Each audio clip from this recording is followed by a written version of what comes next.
chaos at the southern border. Take the oath of office, I'll terminate every open border policy of the Biden administration and begin the largest deportation operation in American history. The battle for survival for Florida Governor Ron DeSantis, who many believe must beat Nikki Haley behind Donald Trump. The caucuses begin at 8 p.m. Eastern tonight. America is listening to Fox News.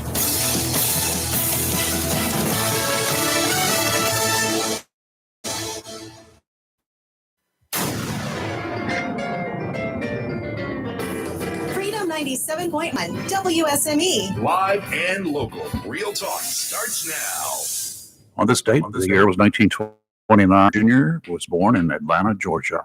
He was the son of a Baptist minister. King received a doctorate degree in theology and in 1955 helped organize the first major protest of the African-American civil rights movement, the Montgomery bus boycott. Influenced by Gandhi, he advocated civil disobedience and nonviolent resistance to segregation in the South. The peaceful protests he led throughout the American South were often met with violence, but his followers persisted and the movement gained momentum. A powerful orator, King appealed to Christian and American ideals and won growing support from the federal government and Northern whites. In 1963, Rustin and Philip Randolph led the massive March on Washington for Jobs and Freedom. The event's grand finale was King's famous "I Have a Dream" speech. 250 people gathered outside the Lincoln Memorial to hear the stirring speech. Good morning, I'm Rayford Brown. I'm Kelly Knapp. And I'm Lee Barrows. And welcome to the Monday edition, the Martin Luther King Jr. anniversary. Yes. Of his birth. Yeah. A tidbit of information. You talked about that speech, I Have a Dream. Do you know where he first used it? No. He used it in practice, Rocky Mount, North Carolina, 1962. Really? Yes. Wow. Isn't that interesting? I like that speech. It was a great I do speech. too. It's a great speech. It was. He was a good speaker, though. Oh, yeah. Yeah. A very powerful guy. Yeah. It would make you wonder, though, he led these protests, as they Yes. called them, Yes. and he denounced violence He did. in any of these events. But today, I wonder what would happen. I don't know. We've lost our, We're off the air. well, not necessarily. Hello? Yeah, I just had a glitch on the internet. I guess we have lost the signal. Yeah. Yes. Let me go in here and make a note to everybody. Well, you can't get on. I can go through Facebook. your phone? We don't have an internet here right I now. got She's my on the phone. phone. Yeah, you'll have to do it through the phone. Already, here comes the messages. Let me see who did that one. Oh, he's Okay, we should be back now. yes, we are. We are. Don't know what happened, but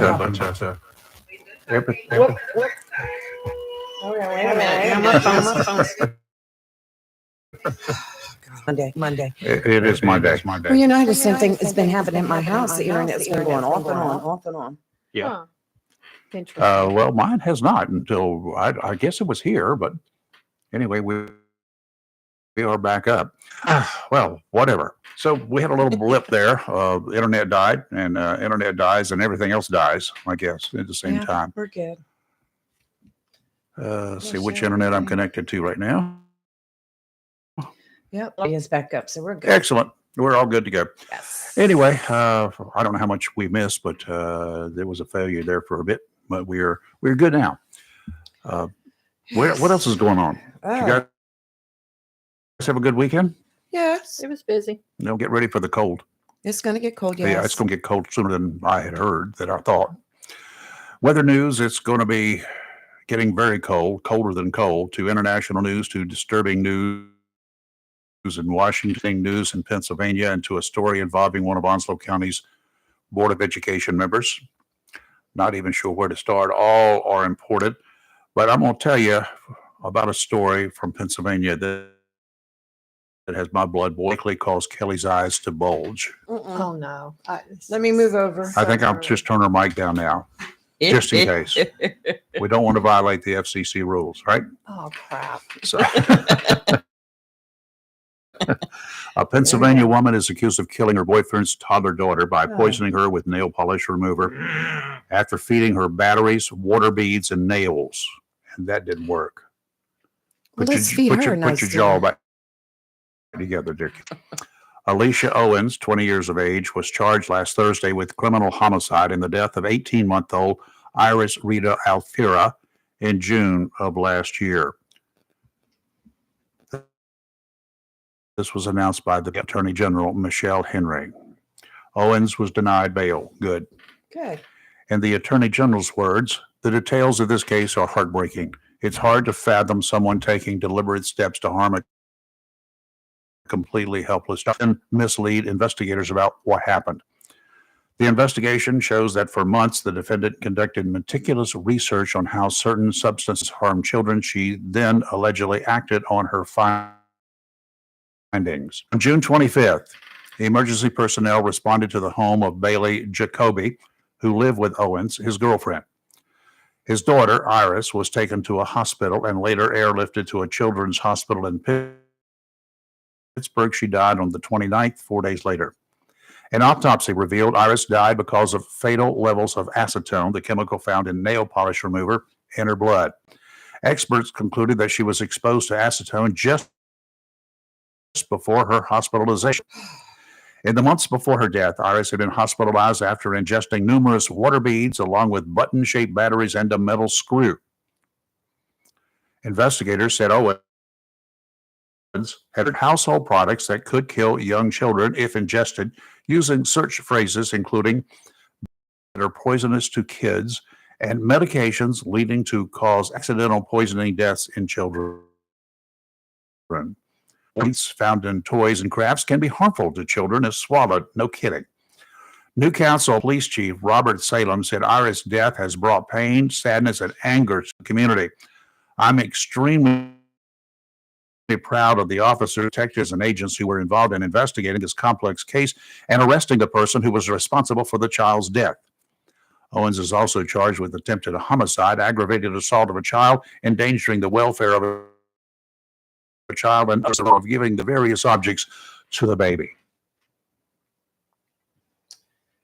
The mom's group. It's really sad. Clearly need to take a road trip. Where'd you say this was? Pennsylvania? Pennsylvania. He's in jail. So, oh my gosh. Ask me. Where's what? Where was Daddy? Yeah. Don't know. Why did he stay after baby was taken to the hospital for ingesting all this stuff first? Because I guarantee you, if she was 18 months being prior, so she would have been what, 12 months, 15 months, depending on the amount of months prior. And because toddlers do put things in their mouth, sadly, something like that could be explained away initially. But I would say after, first of all, who leaves that kind of stuff laying around? So there's that. But things happen. Batteries fall out of things. I don't know why you leave a screw laying around, but some people live in such filth. That could be a normal thing. But the minute I would assume that there at one point, the police would have made it known there was some suspicion, unless they just did They it quietly, probably were did the not called. investigation. No, once they went to arrest her, unless the autopsy report got turned. Autopsy report was turned in, and So then that they said, happened last June, 7 months ago now. I mean, at some point, how did the police start investigating it? Did the Well, the death examiner? Yeah, true. Yeah, they do have to investigate deaths. Why is this lady still alive? That's what I want to know.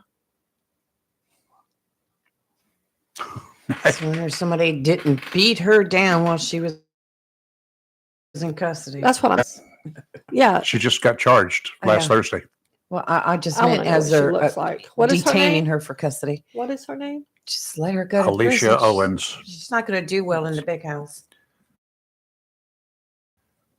It's Alicia. young, It's spelled right? Aleisia. She's 20. Yeah, I got it right here. She's 20 years old. Yeah. So in other words, I think dad must have had custody is what I'm I'm assuming. guessing. And she felt, oh my God, this baby's adorable. Oh my word. You see her. Yep. Oh. My God, I hate this girl even more. Let's now. not start off Monday morning I with know. this. It's terrible. Sounds Okay. like the girl is She's a beautiful baby. Now, here's one that's going to bring up probably a lot of comments. And folks, feel free to reach out, 910-333-0139. 910-333. Last Friday, Onslow Sheriff Chris Thomas released a statement about a deputy sheriff's report of an earlier incident involving Onslow County School Board member Melissa Oakley. The sheriff stated that the report given by Deputy Sean Pallow contained inaccurate information. The deputy was dispatched after Ms. Oakley called about her estranged, they were separated, right? Yes. Estranged husband. Yeah.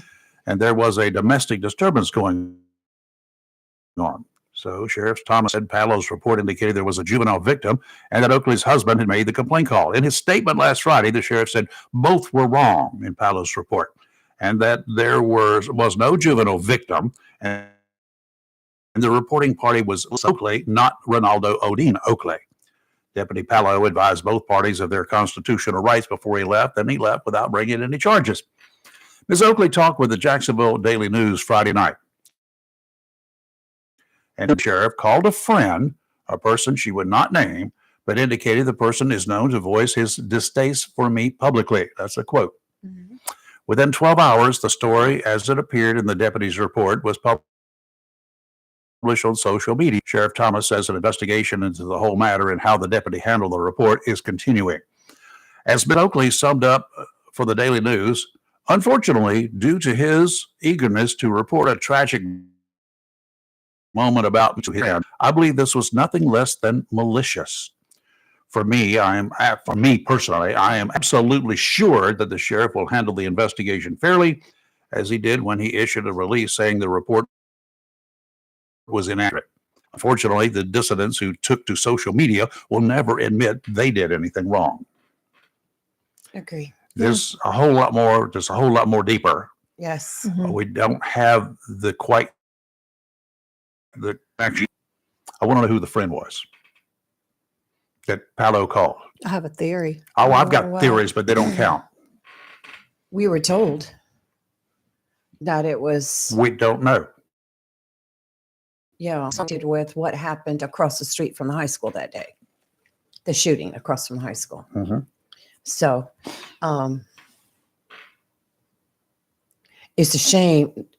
I just don't understand the ugliness of people these days. I don't either. Okay. The only thing I really want to say right now is she was a victim of domestic violence that night. Mhm. From the Was moment there violence involved? If there was violence, he would have been arrested. well, Don't go, Rayford. I'm not going to go with a lot more details because most everything's hearsay right at this moment. But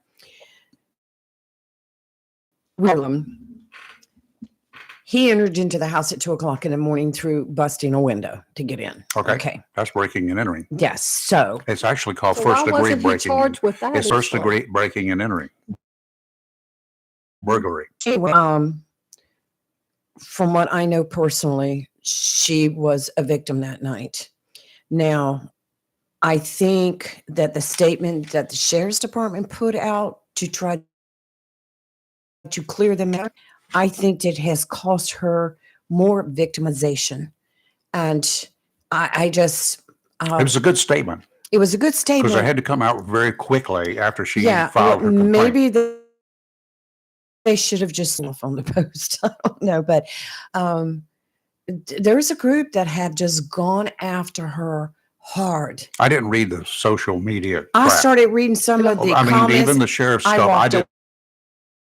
away from I did was read exactly what he put out. I walked away from it. But my thing is, and Kelly can talk about this.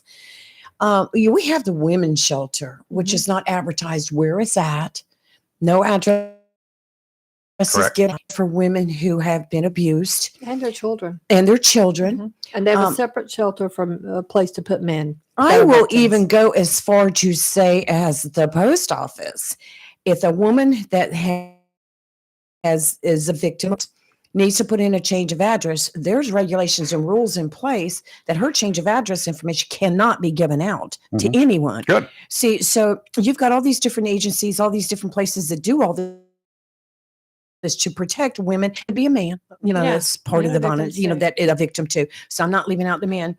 But I just don't understand what right in my mind now. I'm thinking, did that deputy have to give information to a friend? No. Well, why would he? Why would If he you? didn't have any malicious intent. Because does this deputy go out giving out reports about other people? Because if he does, that's a problem. It undermines the credibility of a sheriff at this point. Well, not Because only that. who's going to go and make a report if they're worried some deputy's going to go give their information Exactly. out? So the It's next gonna time make a people- woman, yes. Well, Sears- Melissa did put out in her statement to the Daily Yes. News, she did put out, she said, this is one very small number. Don't blame law enforcement in Mhm. general. That's what so many people do. They'll Yeah, I blame the agree. sheriff's Yeah, I office, they'll agree. blame law enforcement, they'll I blame every agree. cop. But one cop who does something like this for all other That's cops. the point. That's Yes. the point. And Not that undermines the credibility of the agency well. unless he's dealt with. I don't think that's going to be undermining the credibility of this agency. no, I think the sheriff Thomas is taking steps to investigate it. He's investigating, and I've known him for over 30 years, Mm-hmm. and I've never seen a blemish on his record whatsoever. And I do not expect to see a blemish on his record. I mean, we know for a fact that he's already taken care of one situation Right. with a dispatcher. Mhm. Yes. Situation true. was resolved. Right. Okay. Right. So It just works out. none in soon. this case, by the way, Right. had nothing to do with this matter. Exactly. It's just sad. Social media has become a cesspool of garbage. Yep, it has. And if you don't like somebody, let's crucify them. Yeah. Let's just go after them. It's like I posted the sheriff's exact verbatim. Right. Yeah. And I Stuff saw the on I saw you Facebook. did it. Yeah. And then there was one, well, there were two. Why are we going down this rabbit hole or whatever? Why is it or a thing? I think one it of them was- was. And my comment to that would be because for some people, it's the fact you had a deputy releasing information. Well, it's a thing That's because what the made sheriff it the put out a thing. news release. This Yeah. was nothing but a news release that Correct. was posted. Okay. And they're good. Why are we talking about this? We should be talking about Melissa Oakley and yada, yada, yada, yada, yada, yada, yada. Well, I had to take that down. Because one thing has nothing to do with the other. Absolutely. If you want to comment about a post that I put up or that post and the contents of that Right, post, right. if you try to deliver your message, Mhm. you're going to be shut down. Mhm. Right. I mean, eliminated. Well, at this point with this group, they have put so much information. Yeah, a lot of it's misinformation. Most of it is. We have had a lot of stuff sent to us. And one of the things they had mentioned recently, and I don't even know when because I've been too busy trying to get my mama moved in to deal with a lot, read a lot. I haven't read all this. Just we've had messages sent here. We've had comments, some of them taken down, some of it people screenshotted and sent me. I've been busy this weekend. One of the things that was sent to me mentioned, and I haven't read the whole thing, that turned somebody into DSS. Now, first of all, DSS records are 100% not Sealed. public. That's right. You can't even FOIA those. Okay. So Nope. how would anybody know whether or she had turned somebody into DSS? And what difference does it make? Right. So what if she did? I have turned people into the sheriff's office. Not this. Yes. This would not turn them into the police department here. Chris. Recognize this number. Good morning. How are you? Good morning. How's everybody? Doing fine, Chris. Hope you are. Doing well, thanks. Hope everybody is staying nice, warm on this chilly morning. Speaking of all this that's been going on, let me just do a little history. on the group that had the town hall meeting. This is the same group that is trying to, during Board of Education meetings, attack Ms. Oakley and some of the other board members. Mhm. I'm going to state something here that people may or may not recall or remember. One of the people who running for the Board of Education held a meet and greet. The people that showed up were the same people that showed up at the town hall. This individual was on your show back in March of 2022, talking about his legal issues out in California. Mhm. He made a statement on that program that's false. He made a statement that many statements that were false. But I'm just going to get straight to the bottom line. He was found guilty of child abuse, he and his wife. He served time. 180 He was days, 6 convicted. months. And he got 100. He served 114 of that because of good behavior and time served. He also paid a fine. He also had to do probation. He also had to pay for it. His child, I'd like to have this answered by him, is how do two adults with big hands drop a child on a faucet in the bathtub? I don't know how it would be because I cannot answer that question. But I I know know you you would can't. like him to answer it. I And we're would love speaking. him. It's Yes, it is. This group is supporting this person who happens to also belong, or on your show, sported on his bicep a yes, he does. logo of 3%ers, which everybody knows is a militia anti-government group. And this is the person that these people are supporting. It's a very small section of the people of Onslow County, but they are a hate group. They've attacked now local media representatives Uh-huh. for reporting stories, attacked their parents. They spend their entire day in life attacking Ms. Oakley, attacking other people. Understand? I think there comes a time and a point where the people, the citizens of Onslow County, need to stand up against this group. Mr. Rogers wants seats to fill them up with Onslow County residents who support the students, the teachers, the faculty, the administration, and the Board of Education. There is nothing being hidden from anybody. It's as simple as that. Chris? And Totally agree go with you, ahead. Chris. Completely. I believe that that these people have just personal vendetta. It goes back to the shooting at Abruzzo's. The shooting at Abruzzo's, not at any school. And yes, I'll say this. Those parents should have kept that young lady home from school that day. That's my opinion. That's the opinion of people who are parents who let my child go to school that day, knowing what was being a possibility for her daughter, for their child to face. Yep. Okay. No parent would.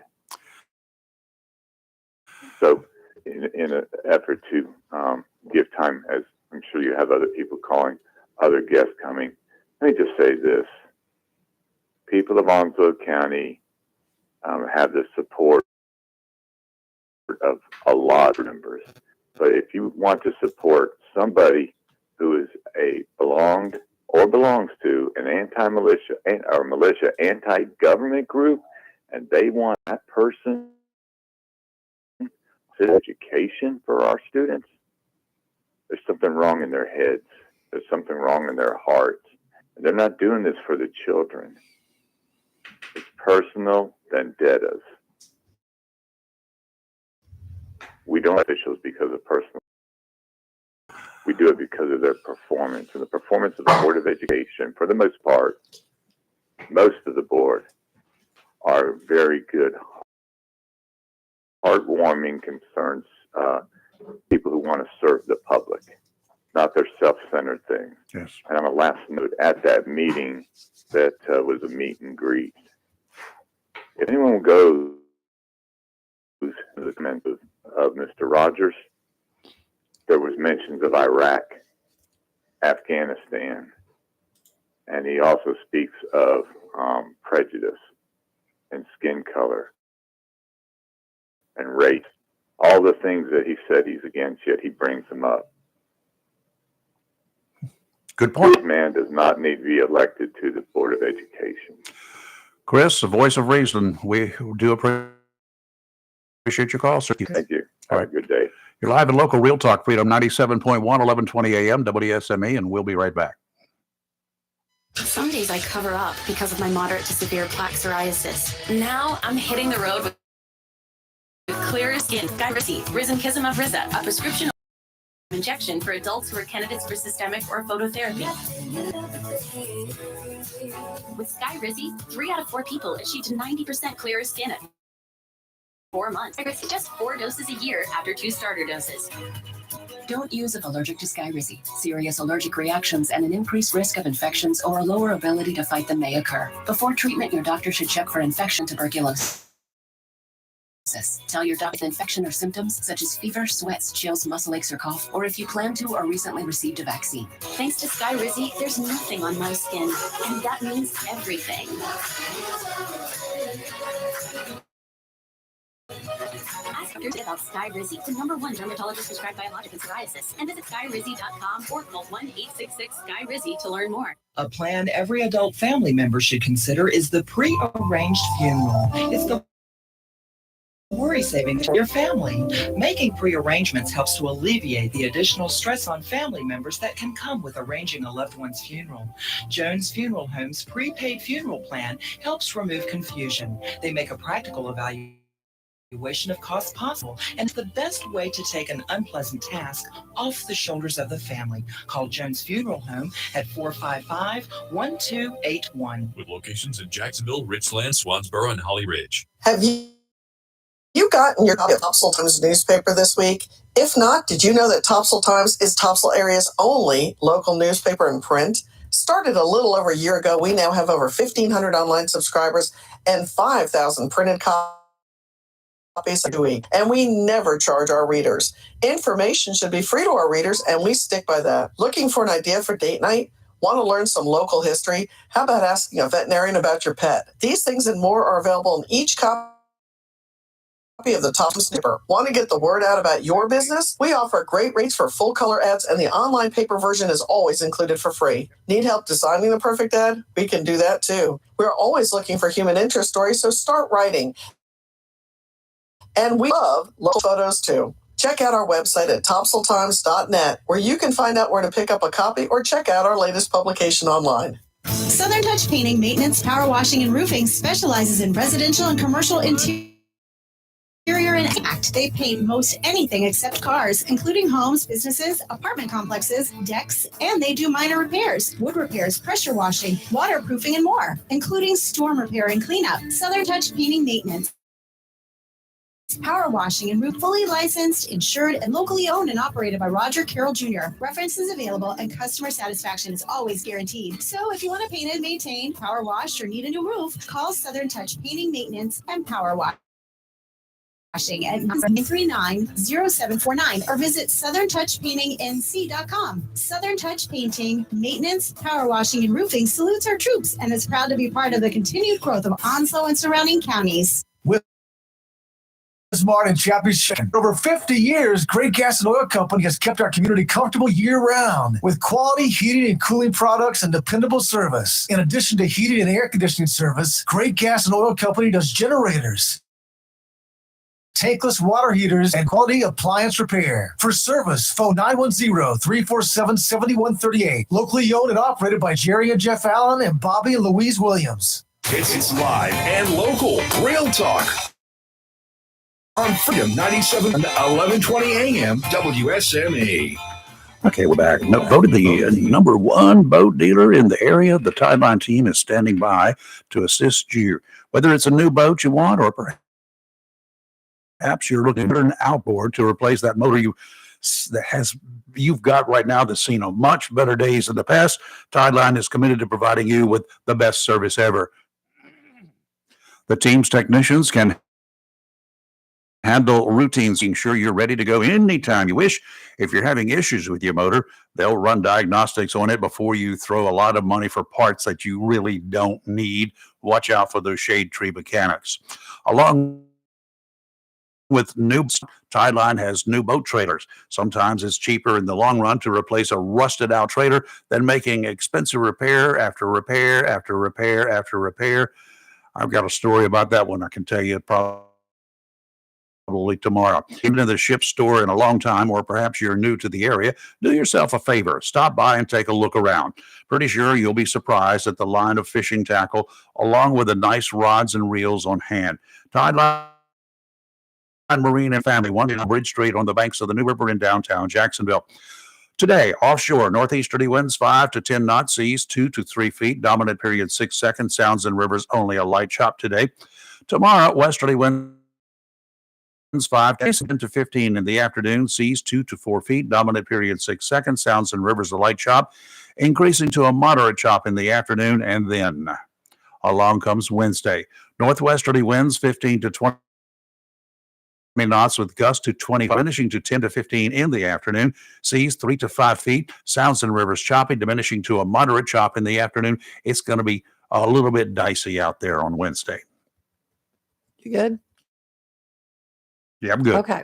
Hey, mostly sunny, high of 61. The winds today are actually going to be calm. It's like that. Tonight, patchy fog after 3 a.m. So that means tomorrow morning between 3 a.m. and 9, it could be patchy fog. So be careful with the kids get tonight. Mostly cloudy, low of 44. Tomorrow, Tuesday, cloudy, high of 59 and calm winds. But then Tuesday night, it will be a low of 25 and cloudy, and the gusts appear at 18 miles an hour. And then the temperature just kind of goes downhill. But Saturday, the high on Saturday, y'all, I said the high is going to be 35. Oh. And that's bad because I'm going to be involved in out at top. So I'm not doing it. I remember last year. Last year was cold out there. I think but you this ought is to gonna do be it. cold. We'll go get some No, she pictures. I'm a DJ. DJ. I mean, no way. I Oh, went you're out not there gonna with do her, and I remember it was cold, but it warmed up cool. Like on The Saturday. water's going to be cold. Well, These people jump in there I don't like do it as is nobody's business. Well, I mean, it's for a good cause. It's for Special They Olympics. got some antifreeze. Yeah. yeah. It's for, I give these people props. That on Saturday, Yeah. but I mean, it's to raise money for Onslow County Special Olympics. So it's for a great cause, but man, brutal. Robbie did that one year down in Carolina Beach. I like to watch them do it, but I watch from afar. Uh-huh. Yeah, I get a far going too. Mm-hmm. Get a big far going. Yeah, like Stand right beside and watch them. A big far. Big far. Yeah. Wow. Okay. The last segment there, we're talking about school board member, one of the school board members, and all the mess and whatever. Yes, as Chris brought out, Chris Park called. Chris Park. Did I say Chris Park? Yes, Chris you Marks. did. Chris Marks called in and talking about Lewis Rogers Mhm. and about time served. Yes, he was ordered to spend 180 days in jail. He had already spent 38 days in jail, so that time was taken off. Time served, they call it. Okay. And then he got a reduced sentence because of good behavior. He spent 18 days, whatever, actually behind after he'd already spent 38 days in jail. So that's the way that worked. That was for child abuse. Okay, then my question, I guess, becomes: they are attacking Melissa Oakley because she didn't support kids or whatever their reasons are. I'm not real sure. But they are not attacking someone who was Convicted. of child abuse. I'm a little confused. Yeah. And I'm just asking. Yeah, Wait a he- minute, he do was- we have children in the school system? a few, Yeah, we got a few. 25,000 of them. Yeah, I thought it was more than that. All right, whatever. Yeah. Last time I checked, it was Um, 25. Well, one of the other things that look, y'all, we get sent a lot of things. There's a lot of things. We get email a lot of And things. a bunch of it's wrong. Yeah, a lot. And I wasn't there because I work every night of the week, and then I'm, like I said, getting my mama moved in. She got sent a video of taken from that meet and greet the other night, and I'm really hoping that the comments were taken out of context, or the statement, it's not even context, was taken out of context. And I really do honestly wish Lewis would come in here and explain exactly what he said, because people are talking about this, and I just find it hard to believe. I mean, I heard it, but I'm still hard to believe, where he made a statement stating that tenured teachers in Onslow County schools, like, 20, 30 plus years. So why would you, I would like to know why that statement was made. I mean, I don't, like I said, I wasn't there, and I don't know who made the agree with video. that. I heard him say that on the video too. And where he attacked Dr. Collins over the hiring of this school board attorney, and 5 out of the 7 members picked this one lawyer firm, and the other 2, Angie and Lewis, picked somebody else. Well, the law firm that they were in favor of just came out with one of the law partners suing the other partner for unpaid legal fees. So maybe the other 5 teachers. Wouldn't you think? I heard about that too. So Yeah, I that's what read the got sent to story. Yes, us. it's actually a news It's a story. news So- thing. Yeah. I mean, so what a mess. Well, the thing about it is, if you and I did not agree with Ray for hiring of somebody, why should that be an issue? Yeah.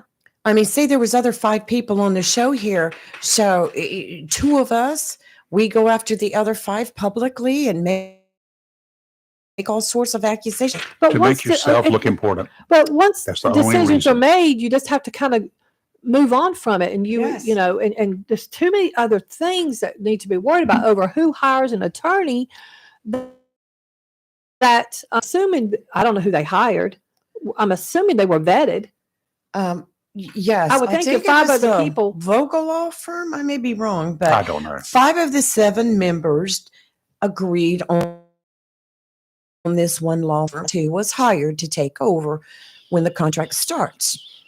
The other 2 wanted this other law firm, so I think the Vogel law firm, I thought that was the one that somebody sent us saying they were suing the other. there might one. have been I might have it revived. But anyway, the thing about it is, you can disagree, but what gives you the right to attack because you disagree? I agree. I mean, Why are you at?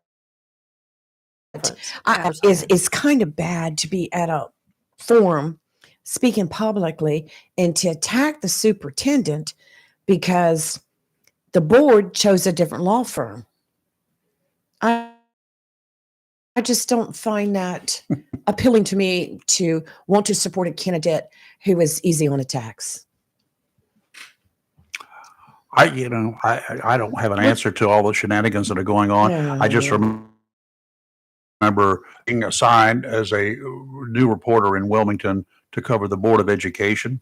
Right. And it was the most boring events that ever occurred. Every time I went, there was nothing like this going on. Yeah. Nothing like, in fact, I spelled board, B-O-R-E-D. Oh, no. Only a word I spelled board is the Board of Education. That's how they just handled business. Mhm. It was nothing newsworthy, nothing major, nothing significant. You deserved about 30 seconds of time after every meeting at the most, because this is what occurred. Nobody was in the audience. Nobody was up, jumping up and down and screaming and hollering and acting like the fool. Members themselves acted gentlemanly and ladylike, whatever it is, ladylike. That's the way it was. Right. You didn't have a bunch of dissidents out there which is what we have in the county now. And it's not just on the board for the Board of Education. It's against the county commissioners. It's Right. against this. It's against that. They're anti. Well, that brings up another thing that came Maybe up that this weekend. 30 tattoos Maybe means they're the something about it. 3%ers too. Well, much about that 3% group, hardly anything other than I know they are considered anti-government. Right. But another thing that, once again, that came out this weekend is in one of the precincts is calling for a meeting Yes. to discuss Melissa Oakley. I think don't that's been taken care of, but I don't think that's the role of a precinct that is chair. not okay. Let's explain that. The Onslow County Republican I know you Party are. consists of an executive board and executive committee. And on the executive committee, you have one representative from every precinct in Onslow County, which we have 24, which I Mhm. don't feel like all 24 seats are filled, but one precinct chair took it upon himself to post that there was going to be a meeting Thursday night in reference to Melissa Oakley, and that he wanted to hear public comment on her being removed and taken off the Really? board, which you can, and first of all, you can't do that. No, it can't be done. You can't be done. And I know that the chairman was called and was told to tell him to take it down because number one, that's not his job as a precinct chair. Your job as a precinct chair Is to get people to vote. Get people to register and get people to vote. That's the only thing your And I don't job know anything is. about that. And I do know that a precinct chair Yes. is supposed to get their little precinct Right. signed up to vote. That's all. Number two is that to me is blatant election interference. Yes. And Yeah. I will tell you right now that if it does happen, written to the state board I want to know where the campaign county board finance. is in this. and it will the letters to the state GOP be written. Well, isn't Where's the election county board of elections involved in this? They should be jumping all over that. They usually refer everything, all the complaints they get to the state and let the attorneys up in the state and all those take care of it. So that's about all I can tell you there. Well, then why do we even have a county election board of We elections? handle complaints locally. They send everything to the state. Do other I have no counties clue. do that? I mean, know I that just our don't. county I'm just does. asking. You know, because past conversations with the director, he's always said that, to make sure that everything goes down right, he turns it all over to the state. So, Okay. yeah, which I can understand that. But isn't election interference? Isn't that a crime? I thought Yes. it was. Can be. Go, But to go ask me- Donald. Oh, good point. Oh, yeah. You're live and local. Real Talk Freedom 97.1, 1120 a.m. WSME. We'll be right back. In a season of falling temperatures and rising energy bills, your local Bryant professional is always ready, standing by to protect your and defend you from uncomfortable temperatures and the higher energy bills associated with them. Ready to do whatever it takes for your home, your family, and you to be comfortable. Because when the temperature falls, that's when your local Bryant professional turns up the heat efficiently. Call Down East Heating and Air Conditioning at 346-4311 and let them keep you comfortable this winter. Down East Heating and Air Conditioning, serving our community for over 25 years. Also, Down East can help you with your home guttering needs. Call Down East today at 346-4311. Bryant, whatever it takes. Looking for a job? Full-time? Part-time? Il Cigno Italiano Restaurant wants you. We're currently hiring for hostesses, servers, bartenders, and dishwashers. Il Cigno Italiano is a family-owned, fast-paced restaurant that's in fine dining on the Crystal Coast. If you're hardworking, reliable, professional, and have a desire to always strive for better, we want to talk to you. Make great money and be a part of an outstanding, dedicated team. Il Cigno Italiano on West Corbin at Swansboro. Flatwoods Outfitters of Hubert looks forward to serving you throughout the new year with all your sporting arm needs and personal safety. Located at 111 Second Amendment Lane in Hubert between Jacksonville and Swansboro, Flatwoods Outfitters is Onslow County's oldest sporting and firearm facility. Flatwoods Outfitters has a long gun or pistol in stock to fit your need, whether for hunting or personal safety. Take advantage of their outdoor shooting range to practice or to learn how to safely operate your firearm arm, which recommends. At Flatwoods, you can sight in your scope to be sure of perfect accuracy to bag that trophy. They carry all the major brand names of long guns, shotguns, and pistols, as well as ammunition. If you are interested in a concealed weapon permit, Flatwoods Outfitters can assist with that also. Flatwoods Outfitters, 111 Second Amendment Lane, just off Highway 24 in Hubert, where they aim to preserve our hunting heritage, wildlife, and Constitution. It's live and local. Real Talk on Freedom 97.1 WSME. You know what? I got some age on me. I found out the other day that I'm a senior citizen now. What? Yeah, that's You what get I saw. discounts? No way. Yeah, they told me that. I've heard a lot of stuff administrations over the decades, and I've been around a bunch of times, a bunch of years. Strange stuff that made me think, who elected and appointed these fools in the first place? This one is for the books. The Federal Aviation Administration. Okay. Stand by. All right, here we go. Stand by. You know, the guys that do everything they can to keep commercial and private flying safe, right?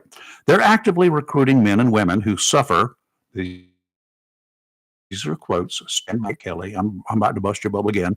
Severe intellectual disabilities, psychiatric problems, and other mental and physical conditions under a diversity and inclusion hiring initiative spelled out on the agency's quote unquote. Okay. With doors flying off airplanes, is that the kind of people we want in such critical agencies? I feel bad for them, of course, but I'm pretty sure there are positions they can serve that if they make won't hurt anyone. From the FAA's viewpoint, the initiative is part of the FAA's Diversity and Inclusion Hiring Plan, which claims diversity is integral to achieving FAA's mission of ensuring safe and across our nation and beyond. On their website, they posted, targeted disabilities are those disabilities that the federal government, as a matter of policy, have identified for special emphasis in recruitment and hiring. Vision, missing extremities, partial paralysis, complete paralysis, epilepsy, severe intellectual disability, psychiatric disability, and dwarfism. According to the FAA, tens of thousands of people for a wide range of positions, from administrative roles to oversight and execution of critical safety functions. Dr. Stanley Goldfarb, No Harm Group. It's a group of healthcare professionals, medical students, and policymakers working to, quote, protect healthcare from a radical, divisive, and discriminatory ideology, told Fox News that it's similar that the aviation industry has an obligation to protect its travelers. What next? Will law enforcement agencies be forced to include cops with an intellectual ability, psychiatric disability, or be completely paralyzed? Where does this stop? And why would you put this out there on your website? Under such a critical, FAA serves a critical role in this country. A very critical role. I mean, we all fly. We all fly, right? Mm-hmm. Holy moly. I mean, depending on the job, you know, I don't have a problem with the dwarfism. I don't have a problem with the epilepsy. I have a child with epilepsy. I don't have a person. But in what critical roles That's should what they? I'm saying. And they include critical safety functions. Now that, like, I obviously wouldn't want somebody parallel with even a partial paralysis doing a critical safety function. Probably not somebody with vision issues as well. Right. The hearing thing, okay, you can get around that if it's, you know, if you got corrective. Epilepsy, the same. And dwarfism, yes, you know, like anything else, certain job, you got to be able to lift X amount of pounds. Okay. The psychiatric disability, what are we talking about? Yeah. Because I may have a problem with that one. You depending should. on the job, if you've got somebody that's, depending on what the issue is. Same as with intellectual disability. And for that, I'm saying that because sometimes intellectual disability involves reasoning skills and ability to understand. Notice I said understand right from wrong. And I'm not saying everybody with intellectual disabilities don't, because there's a whole intellectual disabilities cover broad spectrum of issues. So they would have to, definitely go into a little more detail. But if it involves something, I don't know, like air traffic control, a lot of that I have a problem with. Well, FAA to do air traffic control. That's National Transportation. Oh, that's right. Okay. But right. the FAA investigates crashes and stuff. Right. Yeah. And they inspect airplanes. Yes. Well, okay, they that need is to a work problem. a little harder. Well, on somebody that. with a vision problem shouldn't inspect any. I Correct. mean, it sounds terrible to say, but it does. I mean, Unless it's corrected. my. Unless it's corrected. I mean, I've got vision problems, but I can correct it. Well, I was just blind popped into my head. I mean, maybe I'm just to the far extreme. When I read that, I just immediately went to somebody being blind. Maybe I shouldn't have. I don't know, but what is happening right now? And I fly a lot. Yeah, me too. Don't So, do that to me, Ray, for this early in the morning. 2 for me today. Oh. You're live in local Real Talk, Freedom 97.1, 1120 AM, WSME.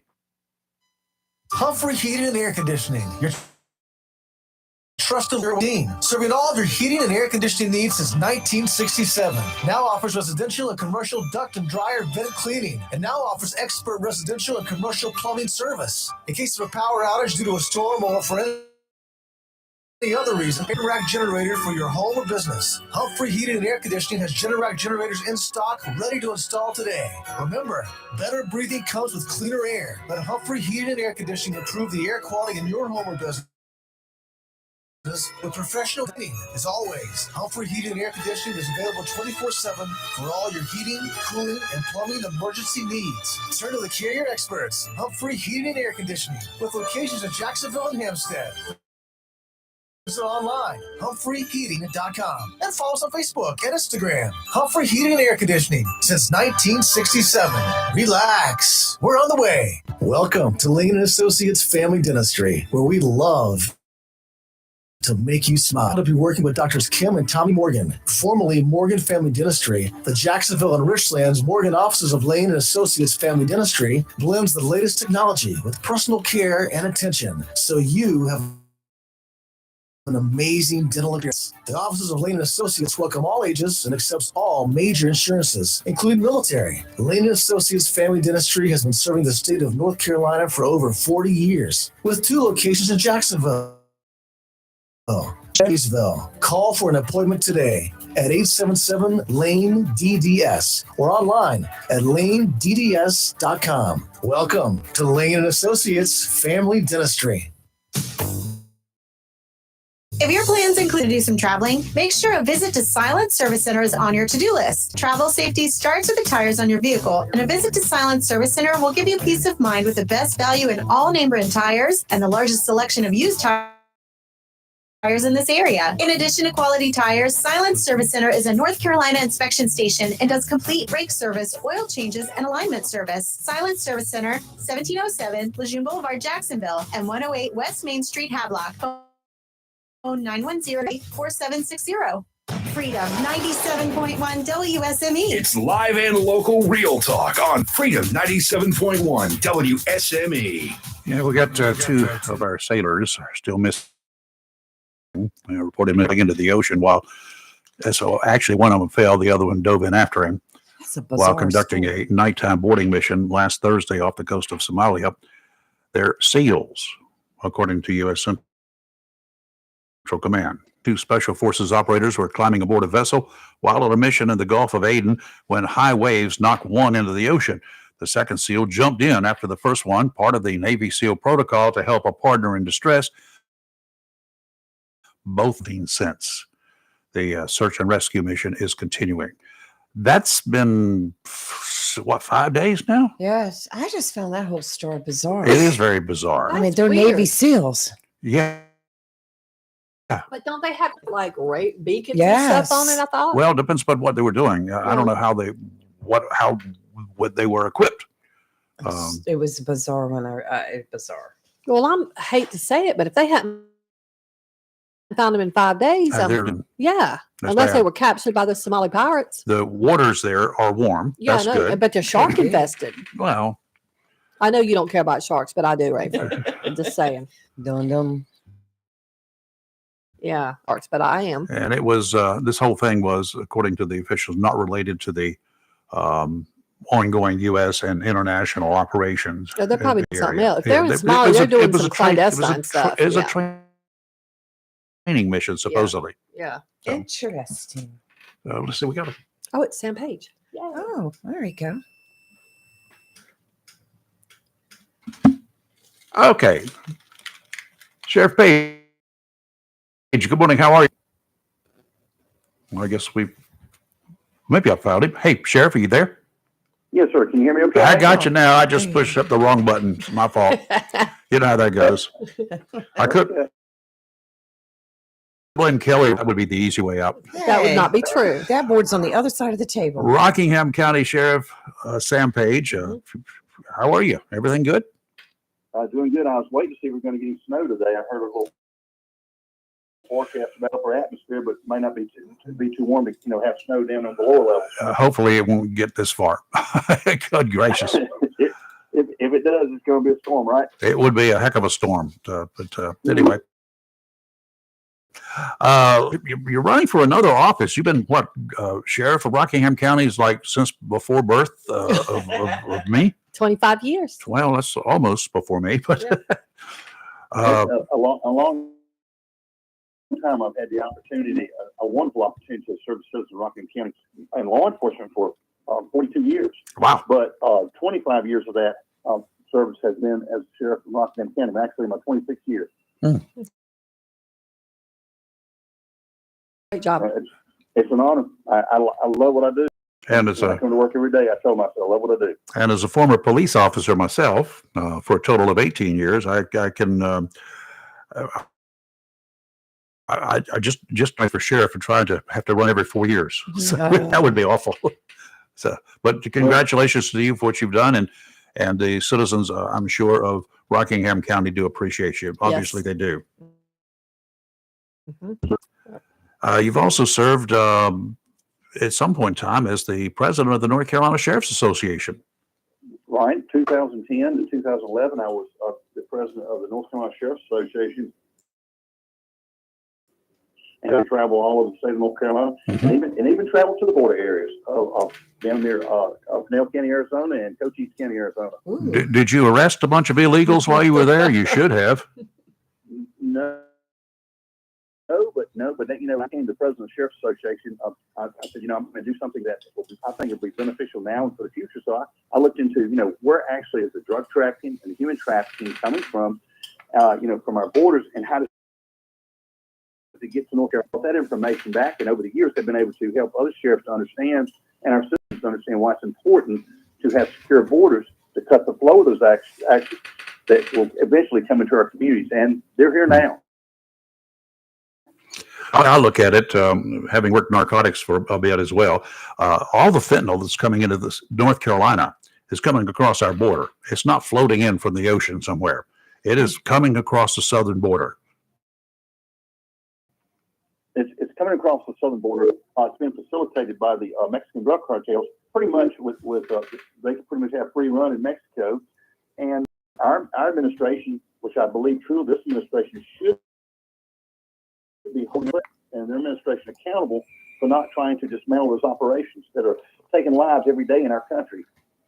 Well, we've lost a lot of folks here.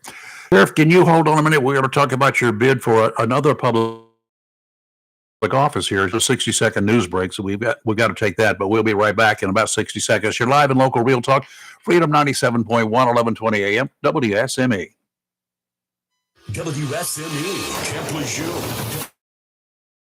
246 CJ, Jacksonville.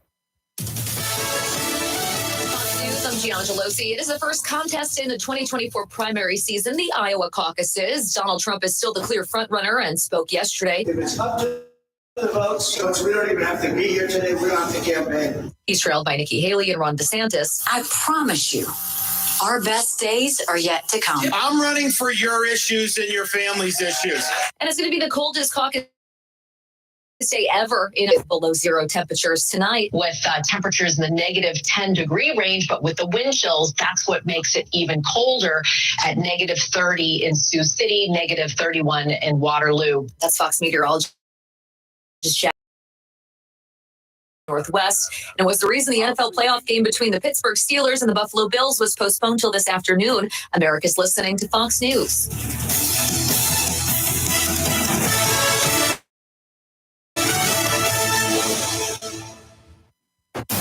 Freedom 97.1. WSME. It's live and local. Real talk.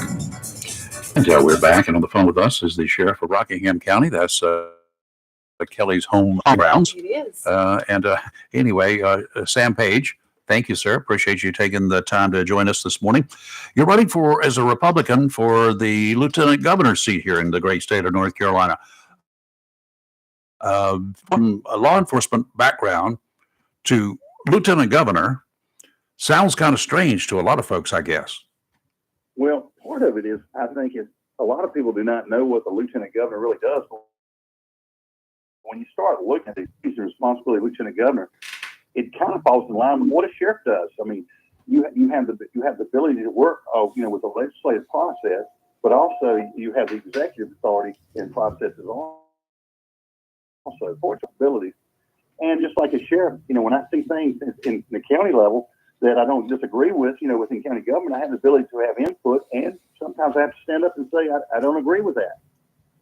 And I think the governor has a lot of authority, particularly in the area of education. Being on the State Board of Education, the charter schools, and the community college boards.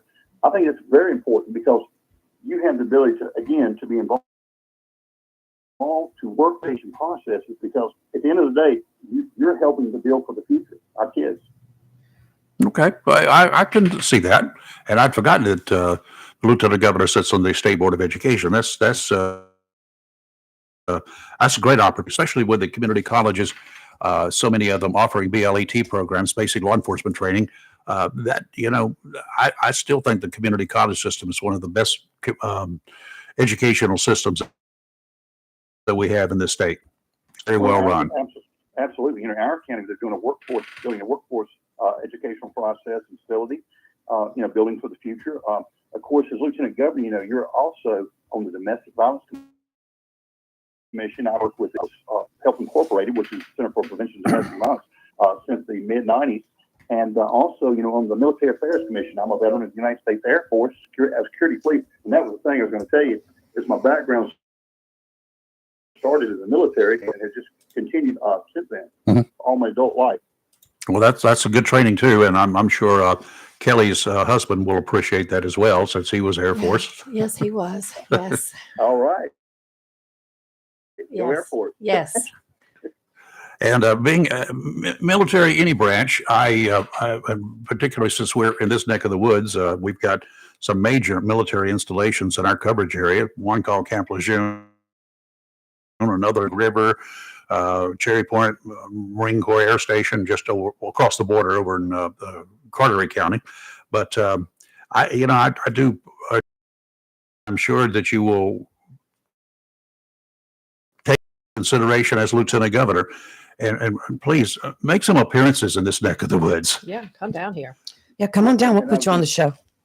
Well, I was going to say, it's an honor to not only have been able to serve my country as a veteran, but my dad, my nephew was actually commander down at Camp Lejeune.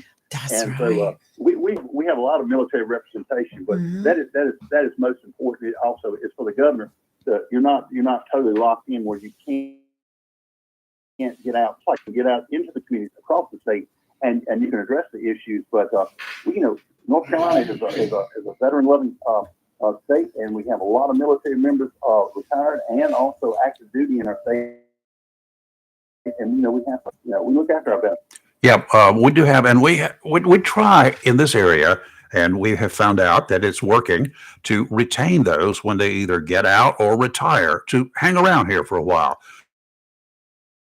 Some of them, like my newest neighbor right across the street from me, moved in late last year.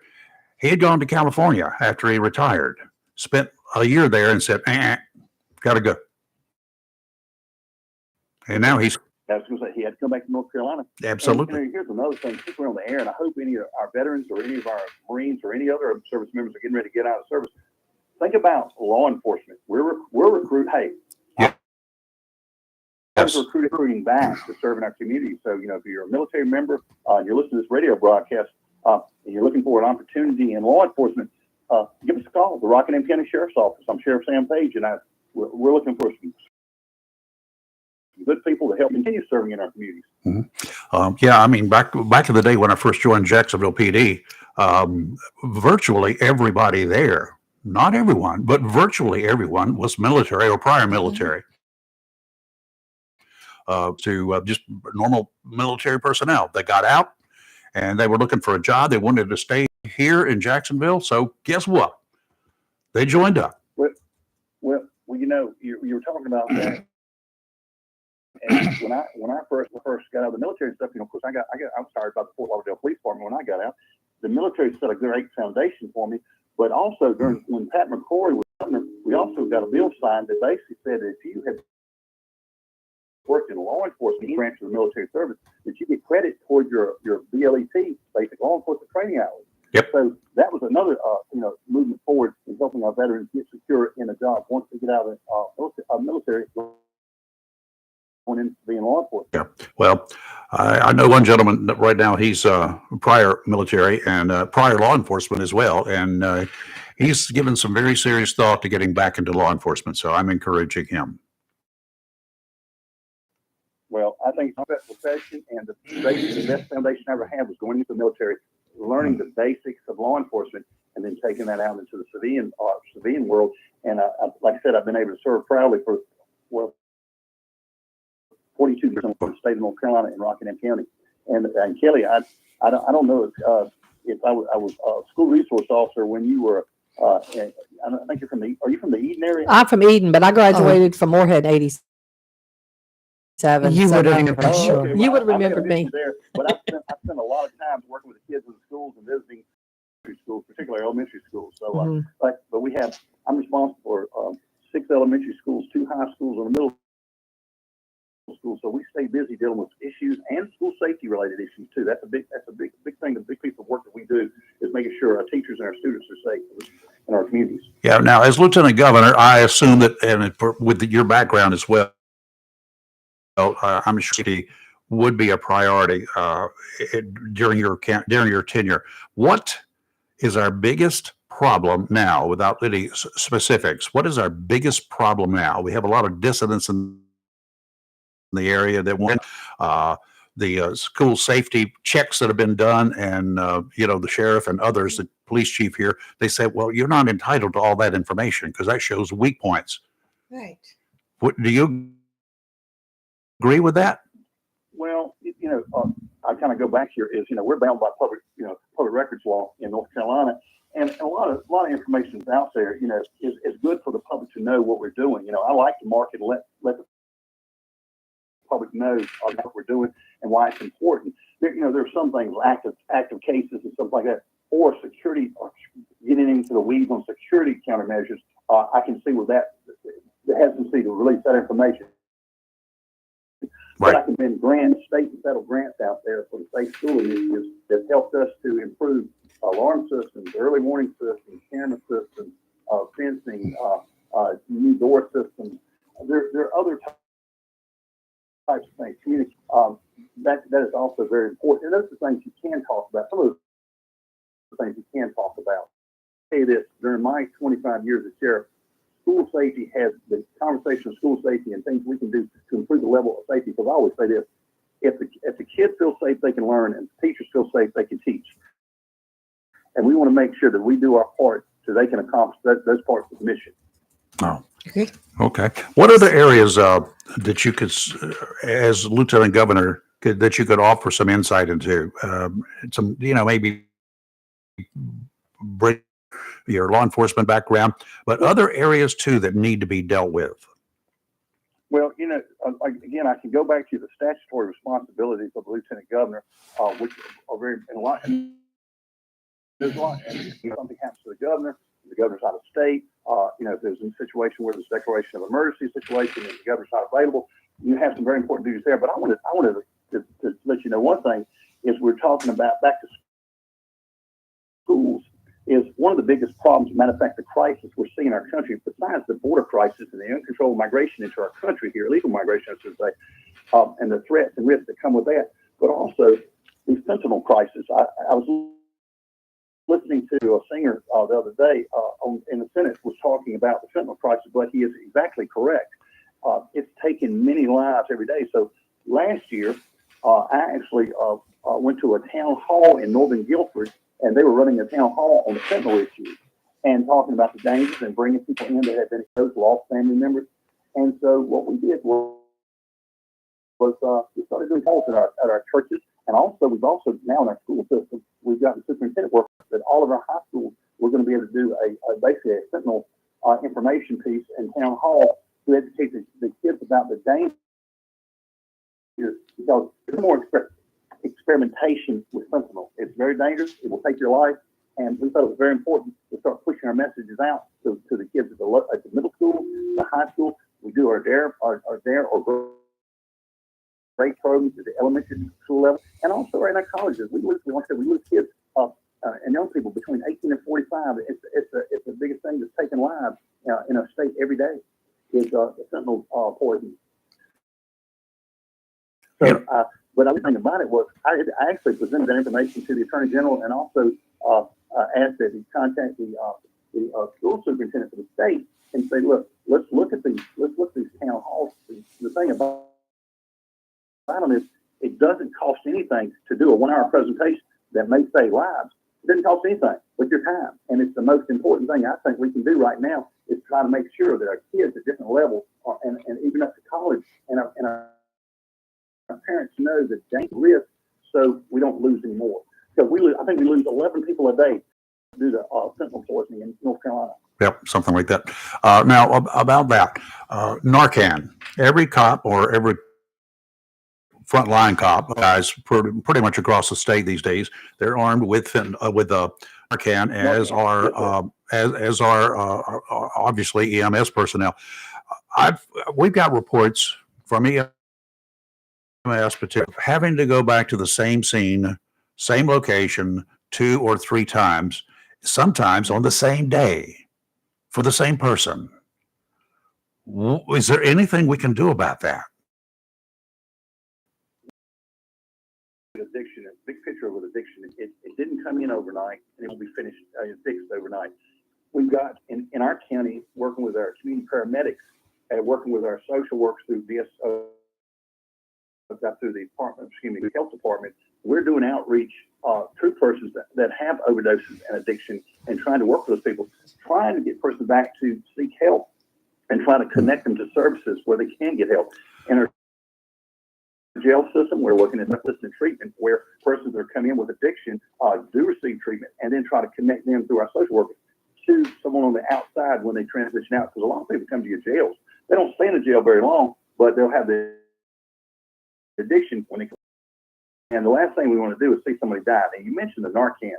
My philosophy has always been this: is Narcan is a lifesaver.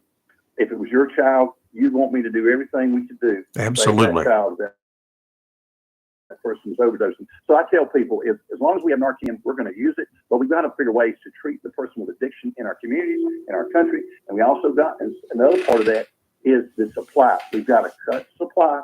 We've got to work on reducing demand. And that's kind of what you're talking about. What we can do is we need to work on, again, in our communities, is work on that addiction and treatment and try to connect people to services. Sheriff, is there anything that the legislature, any kind of list would actually help should law enforcement or emergency medical people show up at a scene and have to administer Narcan? Should there be some kind of a requirement that individual is, I don't know, there's a law can be done. I don't know. It's kind of a basically make a person, I guess you're saying to make a person seek service. Yes. I don't think we're there. But like I said, I go back to our community resources working with the law enforcement. When we have persons that overdose, we follow up with those persons with our investigators, not strictly for just an investigative and a criminal justice. So trying to help that person not only to identify source, but also to try to help connect that person to services. And we've been doing that for several years now, just trying to make sure that people know what resources are out there, because there are some people with addiction that do want help, but either don't know where to go or how to get that help. And that's where we can be beneficial as our officers, as our paramedics, as our people that work with the health and working with both entities. Together, we can make a difference. Now, I think last year they passed a law to establish a fentanyl task force in North Carolina to try to disrupt the fentanyl distribution in that state. I saw that, but we have to not only go after the supply and where it's being distributed from, and dismantling those operations, but we also have to, again, look at ways to connect people's services for treatment. Well, that's good. Sheriff, I do appreciate this. And when you're down in this neck of the woods, be sure to look us up. Well, I certainly will. I hope I have the opportunity to speak to you guys again, and thank you. And You will. Kelly, next time you're in Eden, stop. See, I was actually there on Saturday, but department at Sandra Duncan. I work with Sandra, and actually her daughter, I was her school resource officer for the same grade. Oh yeah, cool. I mean, yeah. So small world, Sheriff. Yeah. Yes, it is. It is. You all be safe, and again, we appreciate it. And again, like I said, if we ever get a chance to come back on the show, hey, let me know. You. Oh, absolutely. Well, you've got my numbers. How to get up with us. Thank you. All right. Thank you, Sheriff. Let's take a break. You're live and local. Real Talk Freedom 97.1, 1120 AM, WSME. Mohawk All Pet Protection and Warranty is the only copper protection and warranty for pets. All accidents, all the time. Because your pets are family members too. No matter how you live, we've got you covered. Soft, luxurious, smart strand, forever clean carpet. Gorgeous, durable, solid tech, luxury vinyl tile. Mohawk has floor for every room in your home. It's suitable for all pets. For details, contact Watkins Floor Covering online at watkinsnewfloor.com. Watkins Floor Covering, thanking you for voting them the best of the best for 2022 in the flooring, covering, and carpet cleaning category. Watkins Floor Covering. They're more than just floors. It's custom showers, custom tubs, carpet cleaning, backsplashes, bathrooms, commercial, retail, and home flooring too. Watkins Floor Covering. Family owned and operates Heat Oven with locations in Jacksonville and Surf City. Watkins Floor Covering. You stand on it, we stand behind it. Hello, shoppers. Take advantage of the following specials and many, many more at your locally owned and operated Piggly Wiggly store. Less Street on the Richlands Highway, Jacksonville, and Main Street in Maysville. Hey, make sure you join Pig Perks Rewards and earn 1 point for every $1 spent. Family pack T-bone steaks, $9.99 a pound. Boneless chuck roast, just $4.99 a pound. 2-pound bag. Bright leaf hot dogs, $7.99. Whole Boston butt, $1.59 a pound. Half cut boneless strip loin, $5.99 a pound. Western style pork ribs, just $2.59 a pack. Fryer drumsticks or thighs, $1.19 a pound. What a steal. You can always find certified Angus beef and Sanderson Farm chicken at the Pig. 2-pound bag. Seedless mandarins, just $3.99 a bag. 1 pint. Sweet blueberries, $3.99. Tart, California lemons, 49 cents each. Crisp, green cabbage, 79 cents a pound. 1 pound bag, sweet baby carrots, $1.49. California navel oranges, 59 cents each. Zucchini or yellow, $1.99 a pound. And 3 6-packs, half-liter Coke or Sprite, just $11. That's your locally owned and operated Piggly Wiggly store, where good things cost less. Down home, down the street on the Richlands Highway, Jacksonville. And remember, say big with the Pig. When you need comforting, who do you call? An old friend, right? Jacksonville Heating Contractors services the heating and cooling needs of our area with dependable quality trained systems. Guaranteed for your home or business. In addition to quality train systems, Jacksonville Heating Contractors offers 24-hour emergency service, NATE certified technicians, and over 50 years of experience and service you can trust. And with a Jacksonville Heating Contractor service, you never pay retail for heating or cooling services and receive priority scheduling. Remember, an ounce of prevention is worth a pound of cure. And in New Bern, you can call Trent Heating and Air Conditioning 252-633-2200. In Moorhead, City, 252-247-1122. If you need service or repairs, just call an old friend. Jacksonville Heat Contractors, an independent train dealer. It's hard to stop a train. For deals on train systems and more, visit anoldfriend.com or 347-2843. It's live and local real talk on Freedom 97.1 WSME. Voted the number one boat dealer in the area. The Tideline team is standing by to assist you with whatever your needs are, whether it's a new boat, maybe you don't need a new boat, maybe you want a new boat, then that's all fine. Go on down. Perhaps you're looking for a new, modern, up-to-date outboard motor to replace that thing that's seen better days and smokes every time you start it up. Tideline is committed to providing you with the best service ever. The team's technicians can handle routine servicing, making sure you're ready to go anytime.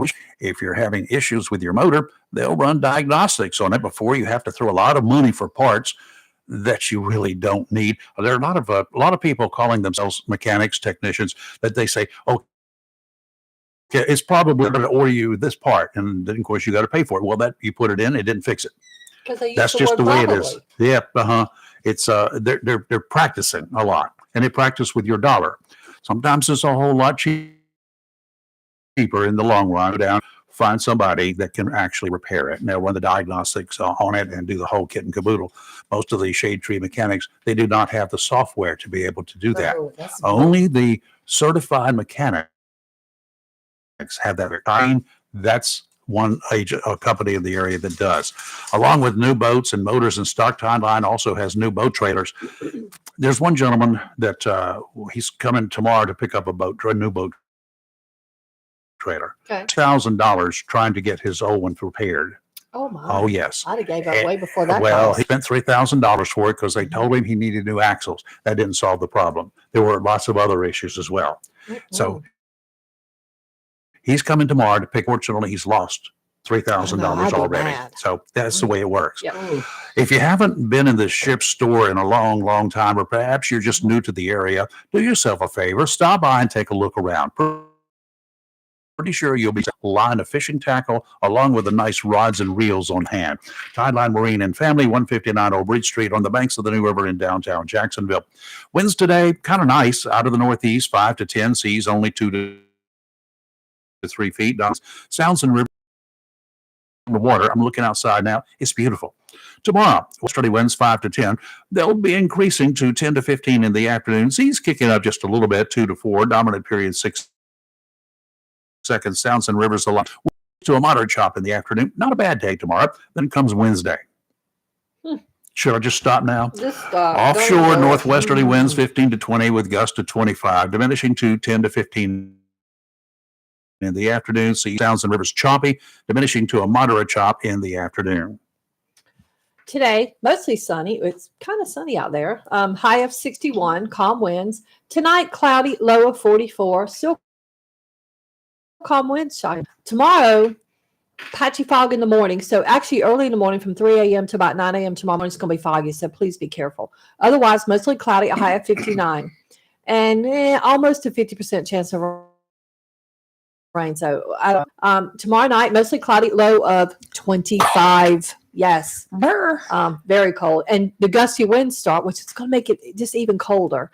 The gusts will be as high as 18 miles an hour tomorrow night.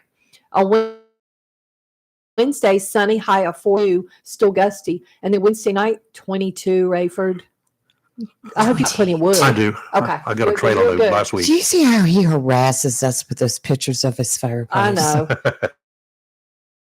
Rayford sent us a group thread last night, sent Lee and I pictures of his nice fireplace in there. It's all the time. And it was just a steaming up the place. Well, sometimes he'll send us food photos as well as something he's cooked. Yeah. We're like, what the heck? The food and the fireplace I know. and other things. And I think I'm going to do another one. Horrific jokes, but that's neither here nor there. That one I sent you yesterday was pretty funny. It was fairly funny. Okay. Yeah. I'll give you that. And I think I'm going to combine with this cold snap coming along here. Mhm. I've got, the big, beautiful sausage stuff that you get in the big curl thing. Oh, yes. Like a Kielbasa. Yeah. Yes. Yeah. I cut it in two pieces about 6 inches long. Put on stick and roast it in your fireplace. I've got a little device I can put right in front of the Oh, I know what fireplace those- okay. and stick it on there, and I'm gonna have that, and I'll send you pictures of that cook. It'll take about 2 hours to get it nice like I want Well, it. I live like 4 minutes from your house. I'll bust up in here, kick the doors in and everything else to get some of that. Let me know. it's Come good- with it's you. good We're going to stuff. ninja We'll on road him. trip it, Lee. Yeah. We're going to ninja on him. Put that in. Have you ever been up to Rocky Point? Place called Paul's Place. Yes. That's Isn't it is it the barbecue place? No, this is Okay. a hot dog place. It's the best hot dogs in the world. They claim that. Let's go. And they that's something which No. a relish that goes on hot dogs. It is Now I it's want so hot good. dogs. So I'm going to Every morning he does roast. this I'm to going us. to roast those hot dogs. They're sausage, kielbasa sausage. I'll Mhm. split them down the middle, put one on each bun, Yeah. and cover it with that relish. That's funny because that's what I have out for dinner tonight with It's some red beans and good, rice. good. I found that information on that law we were talking about. Oh, yeah. We've hired No, No, the other one. the other one, the Vogel Law Firm, is who two of the board members wanted to hire them. That's what I thought. The other five members hired somebody else. Wanted somebody Who else. did they Wanted even somebody else. hire? Well, I think the contract's already been signed. Okay. But the Vogel Law Firm, this is the problem with the one that the other two law firm sued by breach of by former colleagues. Uh-oh. And it's been revealed that two attorneys working with the district's law firm, and this is in New Hanover because they were representation for New Hanover, had left, leaving the district without some specialty expertise. Uh-oh. A suit filed in Mecklenburg County sheds light on what happened. And it said that, anyway, what the Vogel Law Firm are alleging that Jonathan $7,779.25 for October legal bills. The reason the Sinks claim is that Vogel breached his contract with them, and the defendant knows he breached it and is in the wrong, blah, blah, blah, blah. But anyway, so they've got a lot of internal strife Apparently. within that law firm itself. So I would think that the other five board members probably made a wise decision It sounds by, that way. retaining this law firm that they're going to be retaining for the Board of Education. Who did matters. they even retain? Do we know? I Did they can't announce remember it? the name. They have, Yeah, but I don't they pay any did. attention to it. I have to go back and research through. But I lots of agree. I nurses. mean, it sounds like this one's got problems. But my whole point is too, there's 7 board members, 5 chose this, Mhm. 2 chose this Vogel Law Firm, who it's a good thing they didn't retain them. But why make accusations and be hateful about it? Oh, it's the superintendent's fault. Oh, really? Who voted for it? The Board of Education members. Yeah. You voted for 5 it. of them. Move But on. it's Let's a go. majority. Like that's how about these boards, the Come majority votes. on. Like, I'm going to use Robin as an example as commissioner. Robin did not vote for the purchase of Heinz Farm, Right. Mhm. but he has supported it now that the county owns it because he's like, that's what you do. I mean, you just have to move. He said, you have to move on from it. That brings to mind when you say Heinz Farm. Mhm. Let's talk about Burton Park. Trask has bought that land out there. Yep. Yeah. And they're in the process of developing. Mhm. And I know there's been people that have gone harsh on the commissioners. How come nothing's been done? It takes time. Well, yes, You have permits. but there's environmental studies You that have have to be done out there. I know environmental that those studies. things, those environmental studies They're- can take years. Yes.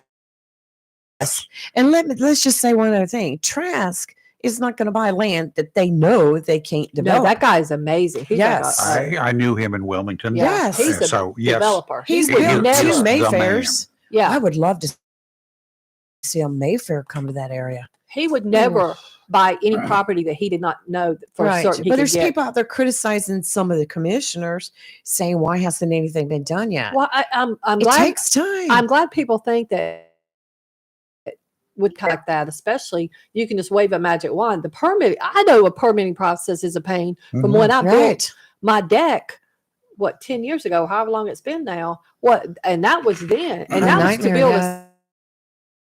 stinking deck and, put everything on my deck. I mean, I built a huge deck. Well, But look at anyway, the city purchased yeah. that Williamsburg property, and they're wanting to develop it for a possible, center, an event Mm-hmm. center and stuff. But they've got all the wetlands out there. You got to go through all the Well, the mayor permits, said that when he everything. was here. Like Right. you just can't. It could take years before the permitting process is a pain, and I know that from. I have a client that works for like DOT working on the big highway down there in Hampstead. Right. He was talking about Well, tell them to the hurry per- up on that thing. Please, but hurry. once again, it's a permitting thing, Right. and I've learned a lot from him through. I used to be one to hurry up and get it done. Stand. It is. This is not an easy feat. No, it's Now, not. I think. Now, I will say, and sometimes I think these people do drag their feet, but some of them now the state has put into place and things. If you don't get something done by a certain time, you pay a fine. So I mean, If it they makes have them work portions harder. of that's wetlands, they're going to have to be bringing in dirt, and there's a lot involved. But I can guarantee you one thing, and we all know that once they're ready to build, that will become instant overnight. Oh, Trask will tear that Yes. up once Oh, once he yes. gets the permits for it. Yeah. But that stuff is just not easy to get. Yeah, instead about bashing the commissioners, why don't you call Trask and ask him what the holdup is? I bet you money See he'll what say you- wetlands. Yeah. And that's not even a county thing. I think that's like a a state state and thing. federal Yes. thing. There's a These lot. wetlands are like a huge deal. Yes, Well, they this are. house down on the corner, you've probably watched Yeah. it going I up have. slowly. I'm just Yeah. like, It took forever when they started clearing it. That was Yes. sometime early last year, right. I remember that watching it, but it just got started. Yeah. It, and it's there's almost no doubt. done. And well, it's got the outside of part up. It took them to Yeah. get going Yeah.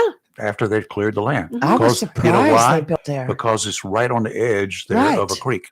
You go out the I back wouldn't door. build on the edge of a creek now. You go out the back door. You better have some. House. I'm just saying. Like I wouldn't live near a creek now. Yeah. But But anyway, yeah.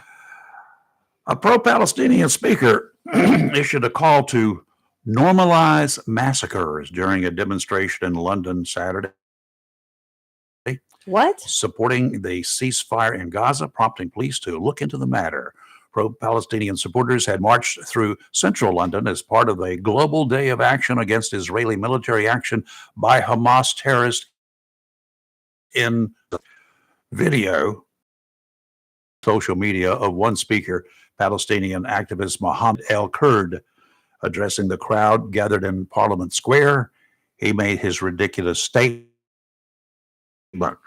To look into the eye of a Gazan child and tell him you tried your best, he told the crowd. Our day will come, but we must not be complacent. Our day will come, but we must normalize massacres, a status quo. On TV, it was. Surely He he meant later to say didn't- not normalized. Yes. He said, but we must normalize massacres as a status quo. He later denied saying what everyone saw on TV after the backlash started. He claims he said that they must never normalize massacres. Do you buy that? Not if he's definitely pro Hamas. No. I mean, and he said it. It's on. yeah, I mean, it's on it's TV. I don't know. I mean, surely he just had a slip of the tongue. I don't. I mean, I would hope. I don't know. Good morning. Who's this? Yeah, good morning. This is Bill. How are you today? Hanging in here. Bill, how are you? Hey, Bill. Good, good. Hey, there's one thing right for you, mate. If you would ask it out, Tideline Marine. Yes. I mean, years ago, I remembered when DuPont, used to do the and their FBI show there on Sunday nights, and they talked about they had the pans that were no stick. That was a new thing, and then you had the bait for kids' rooms, so that if they drew on it with crayon, the mothers could just come in and wipe it off with a damp cloth, and it would just come right off. And that the paint, was nothing was to it. Just don't give them crayons. Stop. Say again now? Just don't give the kids crayons. No, you stop. Yeah, but it made me wonder: did they ever try making a boat paint for the bottoms of boats, and possibly like the undercarriages or where barnacles and other growth wouldn't adhere to it. You could just rinse it right off after leaving your boat in the water for like a year. It is like if that ever been attempted. There are a couple for that. They're called bottom paints for obvious reasons. They're generally ablative paints. What does that mean? That means that a little bit will come off every time over time. A little bit of the paint comes off. And when a little bit of that paint, you have to make sure it is okay in the water. It's when you leave a boat in the water, not when you're trailering it. Right. But when you leave a boat in the water, paints that's it. And a little bit of that will come off, and they've developed paints that are sensitive to the environment. They do not hurt the environment. A very small, thin amount of that will come off on a regular basis. And what happens, any of the barnacle type stuff that tries to adhere to it, it falls away. Oh, okay. So they do make some. But it is something that you have, Okay. but it's something you have to use every couple of years. The further upriver you are, like me, you can get by with like 3 years. The closer to the salt water where there's grow a lot, the more often you have to replace it. Is it cheaper to use something like that than to having to scrape and paint? I mean, I don't know. Absolutely. Okay. Because when you get down there and try to scrape all those barnacles off, first of all, in between the times that if barnacles grow, your boat will slow down. Oh, I didn't know that. Oh yeah, because it's a resistive surface. It's Okay, not so like a it's smooth bottom. creating drag. Okay. I unfortunately, stupidly, years ago, I had a 17-foot boat, and a friend of mine living at Carolina Beach, where the water was very salty, they said, "Why don't you just leave your boat here for a couple of weeks while you're instead of trailering days on 4th of July?" So I did. That boat that used to run 40 miles an hour, when I started it 2 weeks later, I got up to 7 miles per hour. Oh no! Wide open. Pulled it out of the water, and it was covered with barnacles in 2 weeks. That's all it took. Oh wow! Yeah. Why do they attach to boats? I'm just curious. They're attached to anything that's got anything they can attach to. What's the purpose? Pilings to grow. All up here is look at the pilings. Yeah, look You at the see all pilings. of I've it. seen them on there. but Yeah, okay. covered it up. Well, that was well. And it cost me $300 to get the bottom cleaned. I wouldn't want that job. Yeah, that would be just a brutal job. Well, Bill, that's a great question. I appreciate you asking that That's because a good I didn't question. know. Yeah, it's good to know they make a product Yeah. like that. Yeah, I know. Like they had that stuff for the bedrooms and stuff for children, and I guess after we'll put it on, if they wanted to change the color of the paint, they found no other paint will stick to it. That's right. It just would peel off after it hardened, And then so that it seemed they didn't advertise that ever again. I think after the first couple of years, but it made me wonder if that it would have been a good paint for like the bottoms of boats and ships or something like that. That to keep that barnacle growth on it start, they would come right off with a like it wouldn't stick to the Teflon kind of thing. Don't know. So, I don't know what I'll get an old Teflon pan that I can I'll find one around here. See what happens.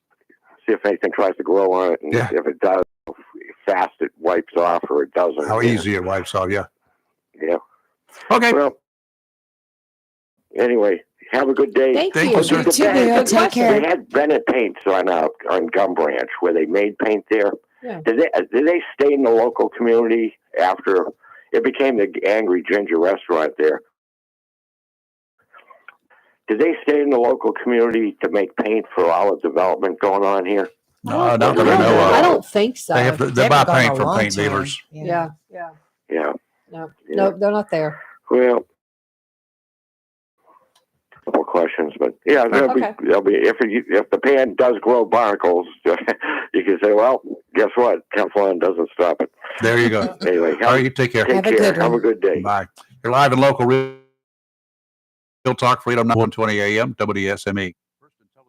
The best deal for the grill is at Jones LP Gas and Oil Company each Friday. Every Friday from 8 a.m. till closing at 5, Jones LP Gas and Oil Company will fill your 20-pound LP gas grill cylinder for only, see that right? Each Friday till closing, the LP gas cylinder filled for only $11 at Jones Gas and Oil Company, 3881 Wilmington Highway in heart of Verona. In addition to saving money on your LP gas for the grill, Jones Gas and Oil is your full-service gas serving residential, commercial, and agricultural gas and oil needs, as well as gas appliances, LP replacement, parts, fill cylinders, and tankless water heaters, and they offer a 10% military discount on installation. Remember to get that cylinder filled every Friday. Jones Gas and Oil Company, 3881 the Old Wilmington Highway, Verona. Phone 910-346-6384.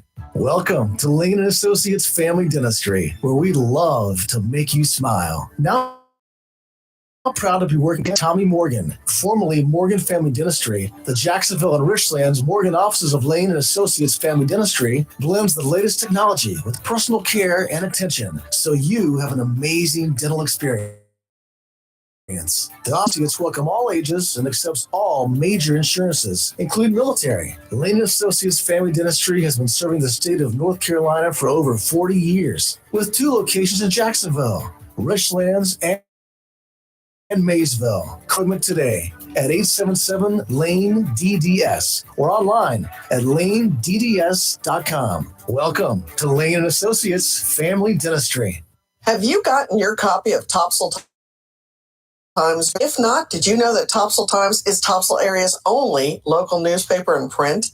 Started a little over a year ago, we now have over 1,500 online subscribers and 5,000 printed copies that go out every 2 weeks. And we never. Information should be free to our readers, and we stick by that. Looking for an idea for date night? Want to learn some local history? About asking a veterinarian about your pet? These things and more are available in each copy of the Topsail Times newspaper. Want to get the word out about your business? We offer great rates for full color ads, and the online paper version is always included for free. Need help designing the perfect ad? We can do that too. We're always looking for human interest stories, so start writing. And we love local photos too. Check our website at topsailtimes.net, where you can find out where to pick up a copy or check out our latest publication online. It's live and local. Real Talk on Freedom 97.1, 1120 AM, WSME. What about when we're off mic or just like, Thank goodness. Y'all better be glad. yeah, be glad you can't hear it. Yeah. I'll just leave the mic up one day and see what happens. We've People done will let it. us It's know. happened before. Unintentionally, but whatever. Unintentionally. Got us in trouble. We will not leave. Voters continue to question the economy under President Biden as they debate who to support in the presidential election, citing high grocery prices and mortgage rates. Everybody talking about that, apparently. The Washington Post spoke to voters in Phoenix, Georgia, Milwaukee, and Las Vegas about the economy and who they plan to vote for in 2024. Daniel Busby from Las Vegas did not vote in the 2020 elections and is unsure about voting for Biden in 2024. He told the Post that they had to put their plan to purchase a home on hold due to continuous rising costs. Well, first of all, why did you talk to him? He's not a voter, as the story claims. He's a registered voter. He did not vote in the last 2 presidential elections. So I don't think you need to be asking somebody like that anything. Zontavion Mosley, he's one again, told the Post that he would consider voting for 2024 and specifically took issue with Biden's support for sending aid to other countries. Some voters said despite the higher prices, they would still vote for Biden over Trump if it ends up being a rematch. One voter in Phoenix told the Post that it was normal for her to visit 3 grocery stores per week to track down the best prices and said she was paying more for groceries than before. She said her co-workers taught her for supporting Biden. They tell me things like, look at the gas. It hasn't gone down at all since your Biden came into power. Your Biden, they tell me. They say the same with a box of eggs and a gallon of milk. Now that your Biden is around, the prices are up and the salaries don't match it. And what they say, yes, it's true, but I'm still going to vote for Biden. Vote. Weird. Important thing is you vote. Actress Joyce Randolph. Do you have any clue who that is? Never heard of her. Yes, Actually, I you saw have. the thing for the honeymooners, but I don't remember her. Oh, yeah, being- yeah. I Best read known for her role in The Honeymooners has died. She was the last surviving member of the Honeymooners cast. She passed peacefully in her sleep in Manhattan at her home, according to her son, Randy Charles, after being in home hospice for several months. She was 99 years old. Randolph was the last surviving member of the iconic 50s sitcom, preceded in death by co-stars Jackie Gleason. You've heard of him. I love it. I used to watch that show. Art Carney Yeah. and Audrey Meadows. Yes. Well, she played the other guy's wife. Art Carney's wife. Now that you say that, I know exactly. When I heard Trixie, I know The who it is. short-lived sitcom followed the lives of two New York City couples, Ralph Cramden, that was Jackie Gleason, and his wife Alice was Miss, along with Ed Norton, that was Art Carney, and his wife Trixie Norton, who was Randolph. Originally a comedy sketch on the Jackie Gleason Show, it was reworked into a 30-minute show for just one, spanning 39 episodes. 39 episodes is the only time it aired. But I didn't know that. I didn't either. I thought it was longer. Why it only lasted a season? That show was funny. It was funny. Yeah. Still is. When the show premiered, Gleason's variety show was cut, only to return in 1956 after The Honeymooners was canceled. I'm pretty sure that over the years, I've seen every one of those 39 episodes because they're still on. Yeah, they are. Especially on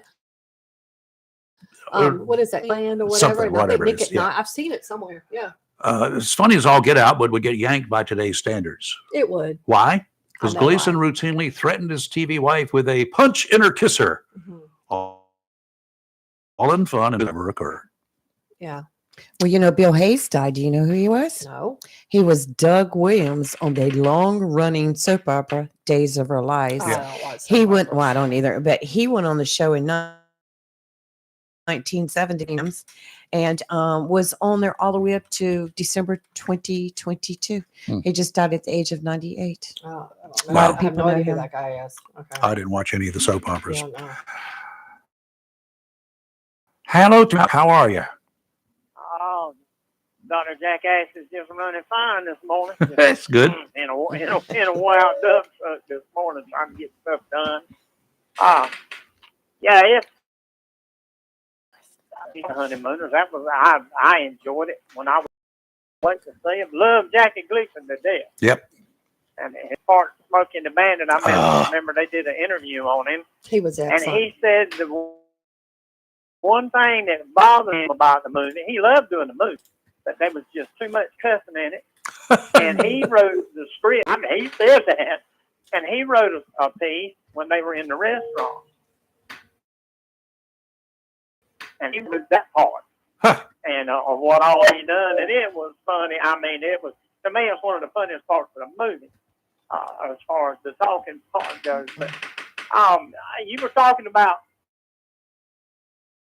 the wetland situation, and I'll give you a wetland situation in general.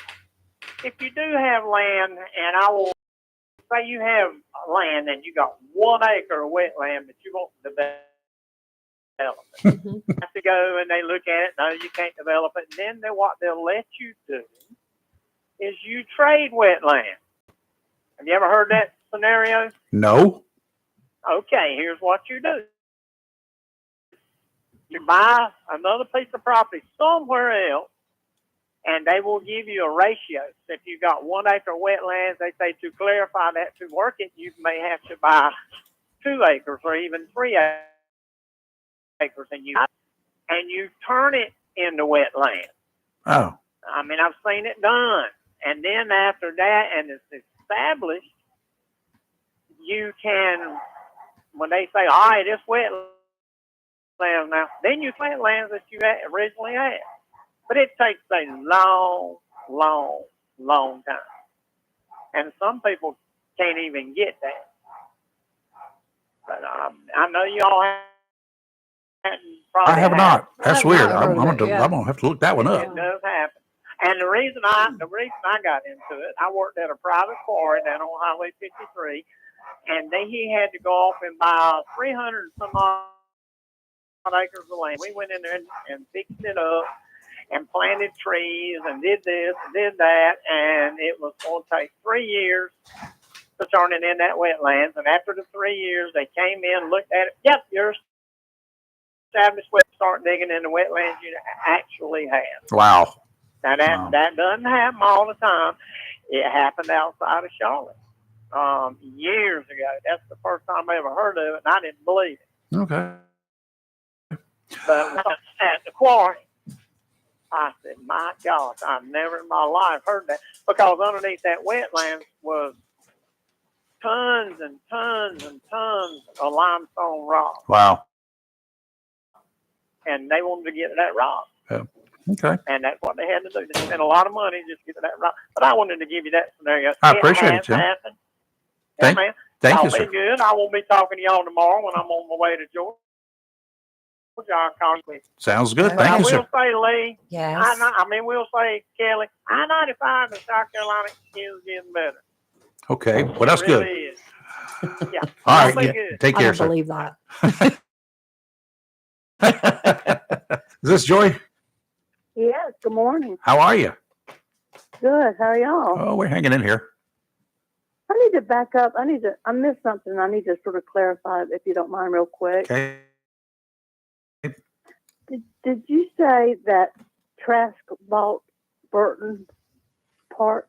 It bought a big chunk of property out there, yes. Do you know if the county recouped some of them they bought Yes. the land originally? So they will be getting that money back in other words, they will be getting the money back that they put out to Yes. And then some. originally And purchase the land. yes. And that deal. Okay. And that deal also had like stipulations, like if certain things weren't done by a certain time, Trask has to pay more money. I mean, he agreed to it. Right. But I know I asked Robin about that, and right now it's just been a permit and a permit issue and a wetland issue. I mean, these things take time. I don't even know how much land that man bought, but it was enough to. Yeah, that's why I was wondering Yeah. how much. 13 acres? He doesn't buy an acre. Yeah, it's like 13, 15, 20 acres. I don't know, but he's planned a very big facility there. It's going to bring it, whatever he puts there is going to be a moneymaker. I think it's going to be a Yeah. medical offices. Yeah. There's a couple of restaurants. So the people down, everyone, for purchasing the property need to retract their negative comments, because actually we did a good thing. Yes. It's a good thing. And we Yes. brought It's a good more thing. stuff to Onslow County. Yes. Right. Yes. Exactly. It's With stuff that will hire more people and the economy around it will help us all around and everything. And, Yep, you got it. and he's going to put a medical facility there, or medical offices, and that'll help people that live on that side of town to be able to come to the doctor. To go. Oh, Commercial. I love that. Joy, thank you. Yes. Thanks, Joy. Thank you so much. All I right. appreciate the clarification. I sort of, must have been sort of dozing on that one, but I appreciate it. All right. We'll talk to you later. You're live and local. Real Talk 1120 AM WSME. Tammy Fry Allstate Swansboro reminds you to check your mailbox and find your quote on homeowners insurance. Tammy Fry Allstate Swansboro goes the extra mile to make sure you're in good hands, like helping you customize your home storm coverage with their Write Your Own home policy. Yes, save even more when you bundle your home, auto, boat, motorcycle, and even your golf cart. Remember, if it rolls or floats, call Tammy for a quote. You and everything you own are in good hands with Tammy Fry Allstate Swansboro. Call today, 910-326-5383. Tammy Fry Allstate, 638 West Corbett Avenue in the friendly city by the sea, Swansboro. Check your mailbox today for savings on your homeowner's insurance. Looking for a job? Full-time? Part-time? Il Cigno Italiano Restaurant wants you. We're currently hiring for hostesses, servers, bartenders, and dishwashers. Il Cigno Italiano is a family restaurant that offers the best in fine dining on the Crystal Coast. If you're hardworking, reliable, professional, and have a desire to always strive for better, we want to talk to you. Make great money and be a part of an outstanding, dedicated team. Il Cigno on West Corbett Avenue in Swansboro. If you plan to rebuild, remodel, repair, or do cottage or home improvements, Williams Hardware, 3011B Bridges Street, Morris City, should be your first stop. Williams Hardware carries power tools and fasteners, plumbing and electrical supplies, along with Gerber, Buck, and Case knives. Williams Hardware is your helpful, handy hardware store. Williams Hardware cuts glass to size and cuts and threads pipe. When the chores are done and the cleanup is finished, Right up that Wilmington Grill from Williams Hardware. Williams Hardware, 3011 B Bridge Street, Moore City. Open Monday through Saturday from 7:30 till 6 p.m. and Sundays for your convenience, noon till 5. Phone Williams Hardware, 292-726-7158. Great Gas and Oil Company. And of course, Wismart and Chappie's Chicken, located at 4111 Gum Branch Road, right here in Jacksonville, and 633 Sandridge Road, Hubert. Has all you need when it comes to convenience for gas, cold beverages, and a great selection for quick pickup essentials. Enjoy fresh, not frozen, delicious meals at Chappie's Chicken, located inside Wismart, 4111 Gum Branch Road, and 633. So if you're in a hurry, get it all. Gas, ice cold beverages, convenience store items, and delicious, fresh, not frozen, Chappie's Chicken at Wismart, 4111 Gum Branch Road, Jacksonville, and 633 cents. It's live and local. Real Talk on Freedom 97.1 WSME. And we're back here, and got just a few minutes left in the show today. It's been an interesting day. Sure for has. sure. For dead, another person was critically injured after a hot air balloon crashed in the Arizona desert Sunday morning. Yeah. Yep. They have those big, in Arizona and New Mexico, they have all sorts of races and things like that.